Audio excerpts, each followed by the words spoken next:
Bago pa man formal na magsimula ang election period ng COMELEC kahapon, nagtipon-tipon ng mga supporters ng dating gobernador ng Albay na si Noel Rosal. Layo nito na manawagan sa Supreme Court ng isang patas at makataong desisyon at katigan ang pagbibigay ng temporary restraining order kay Rosal at tuluyang makasama sa pagpipilian bilang gobernador ng Albay. Matatanda ang diniskwalipika si Rosal ng 2nd Division ng Commission on Elections dahil sa reklamo ng isang nagngangalang Josefino Joquino na kinatigan ng COMELEC NBank ang desisyon. Hindi, sabi ko nga, this is very crucial. No? This is very crucial dito ngayon sa ating probinsya. No? And alam mo, although siyempre nabigla lahat mga Albayanos, renefer ng January 6 sa COMELEC NBank. By January 7, meron ng desisyon yung COMELEC NBank. First time, no? Hindi man lang pinasagot yung complainant. No?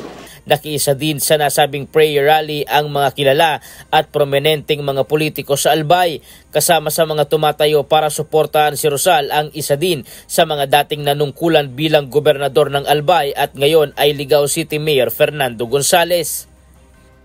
But it's very clear that the people want a clear decision on the case of Noel Rosal.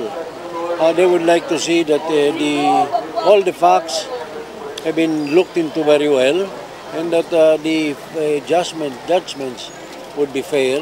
Ang mga ordinaryong Albayano nagdala ng kanilang mga placard upang ipakita at ipaabot sa Supreme Court ang kanilang mga hinaing. Kung ang magiging hatol po ay para sa kapakanan at sa ikagaganda ng ating bansa, ng ating bayan, partikular po ang Albay, kami po ay susunod. Subalit kung ito po ay para lamang sa interes ng ilang mga politikong gahaman, kami po ay aalma. Kami po ay lalabas sa kalsada.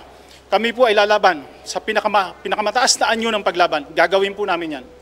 Sa kabila nito, ayon kay Rosal ay wala pa silang ginagawang pagpaplano sa mga susunod na hakbang ng kanilang partido at aantayin na lamang ang magiging desisyon ng pinakamataas na hukuman sa bansa na Korte Suprema. Ryan Salatandol, UNTV, News and Rescue. Diyos ang aming sandigan, serbisyo publiko ang aming pinahahalagahan.